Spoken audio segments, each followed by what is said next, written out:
Now we're going to be in Chapter 4, Section 1. And basically, this is going to be talking about the First Amendment, kind of going over all the stuff that deals with that.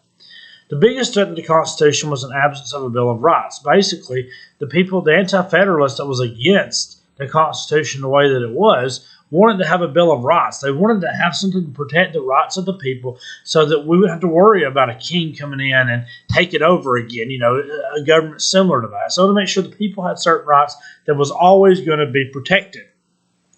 The Bill of Rights protects our civil liberties, which are the freedoms we think to have or to think and act without government influence. So the government's not saying, you have to believe this certain way, you have to act this way, you have to dress this way and look this way and act this way. The government can't tell you that. Now, of course, there are laws and things that you can't break, but at the same time, the government can't limit what you do without influencing everything.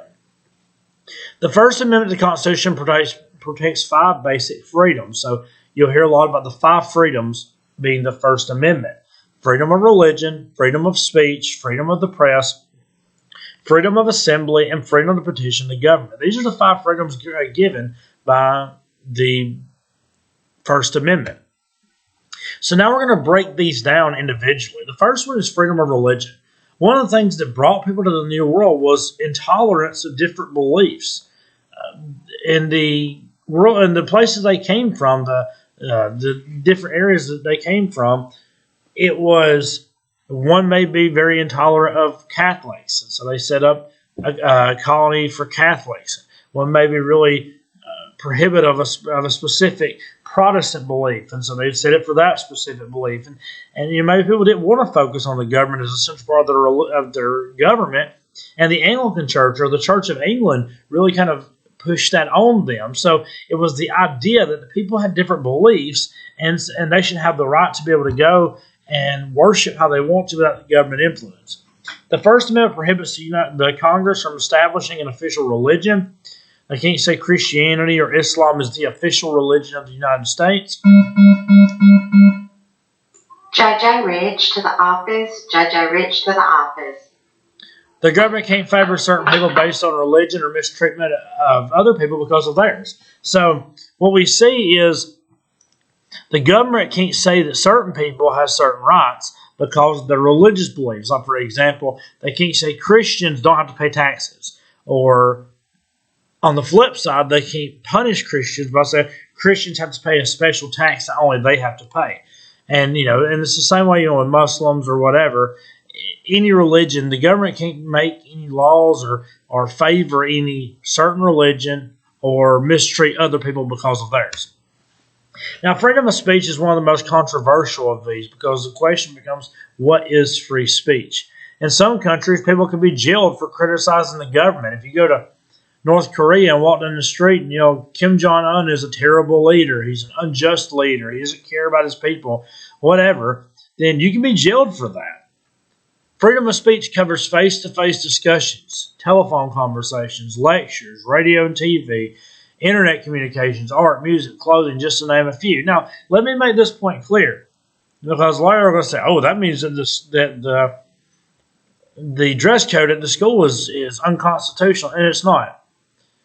Certain places can issue a dress code or a certain thing that you have to do. Now, they can't say, you have to wear this specific brand of clothes because that would be promoting a company or something like that. Or they can't say, you can't wear any clothes that represents, like Martin Luther King or something like that. They can't.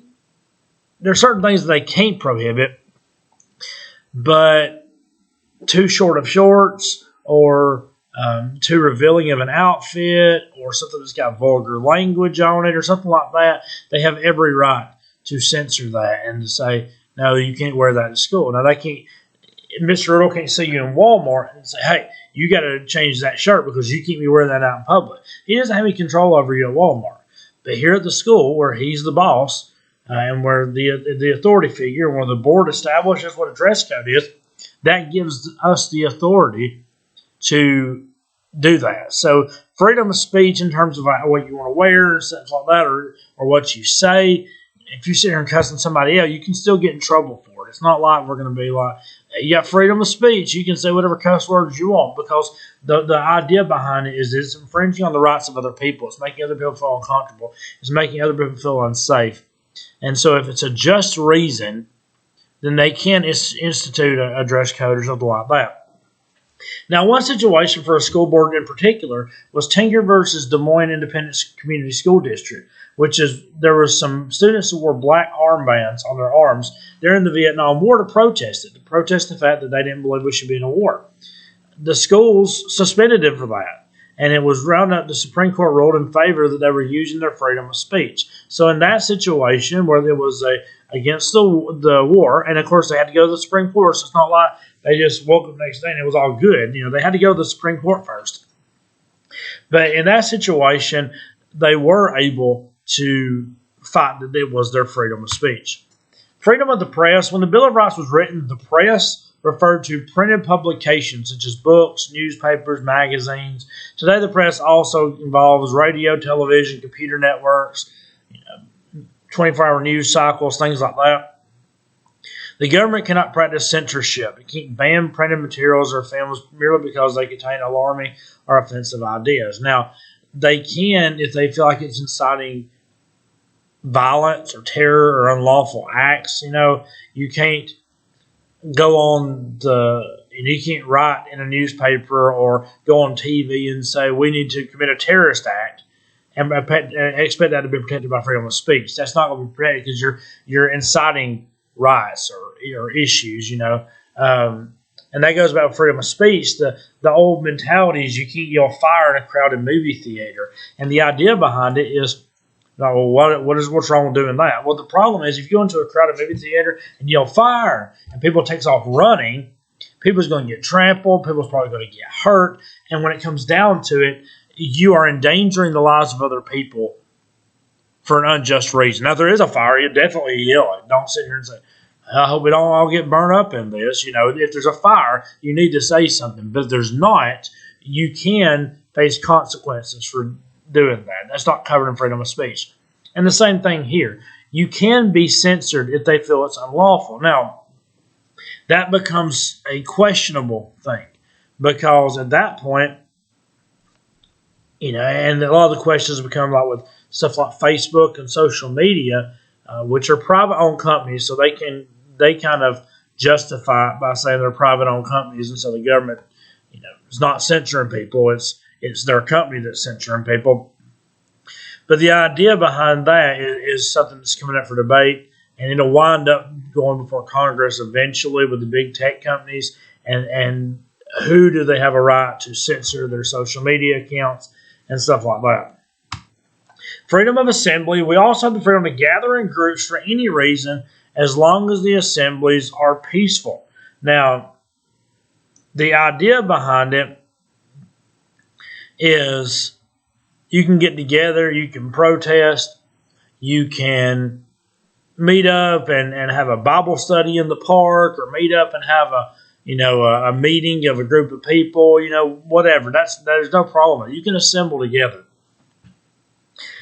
But if you assemble together and let's go and rob the bank, let's go and burn the police department, something like that, that's not covered by freedom of assembly. So just because you get together does not mean that it is okay for you to do whatever you want to at that point. It's got to be peaceful. It's got to obey the law, things like that. And there are certain times where, say, for example, the city of Phil Campbell, if you want to use the park out here, where you got to submit to them to use it. I've used it before. You got to submit to them to use it. They got to approve it. And if there's a reason why that they don't want you to use it that day, they have the right to do that. They can't stop you from going. It's a public place. But they can stop you from setting up, a big assembly and doing this big whole thing. If they have a reason, a just reason. They can't just do it so, well, we don't like you, we don't like your group, so we're not going to let you do it. But if they have a reason for it, it's one thing. Governments can make rules about when and where activities are held, but cannot ban them. So they can say, no, you can't do that at this time. You can't set up and have a rock concert at 3 o'clock in the morning in the middle of Phil Campbell because people live around here, and we're not going to allow that. But they will say, maybe on a Saturday night you can have a rock concert out here or whatever, We also have the right to join or form social clubs, political parties, labor unions, and other organizations. And then finally is freedom to petition or a formal request. You can petition the government. It means you can express your ideas to the government. If enough people take similar views, it can have an impact. It doesn't have to. A petition isn't a legally binding document. But if you get 100,000 people to sign something like, we don't want this bill to pass into law, then your representative may take note, because that's a lot of votes that if they go against, a lot of people ain't going to vote for them because of that. So a petition, you can petition the government. It may have an impact, it may not, but the idea is just making your voice be known. The Supreme Court decided that compelling public interest, which is the safety and security of Americans, may justify limitations to the First Amendment. That's what I was talking about. You can't speak or write anything that leads to criminal action. You can't interfere with the rights of others. What I always say is that you lose your constitutional rights when your rights infringe on the rights of others. When you do something that infringes on the rights of other people, that's when it starts becoming a problem. When people aren't allowed to feel safe or comfortable or anything like that because of what you're doing, that's when it starts to cross the line. A couple of examples of this are slander and libel. Slander are spoken lies that harm a person's reputation. Libel are printed lies that harm a person's reputation. Now, and you say, well, there are people who tell lies about other people all the time, and on the news, on social media, things like that. When it comes down to it, if I come out here and say, this business owner is, the leader of a hate group, and they hate all African Americans, and he's been known to kill African American people because of his hate group. If I say that and it's not true, that person can sue me. They can prove evidence that's not true because I am harming that person's reputation in a very detrimental way. Now, if you say so-and-so is lame because they don't like broccoli, that's not going to do anything because that's not going to hurt nothing. But if you bring up something, say so-and-so's robbed a bank, so-and-so is a murderer, so-and-so, whatever, then there could be legal consequences for that. First Amendment doesn't give you the right to say and do whatever you want to. And that's Section 1, which is on the First Amendment.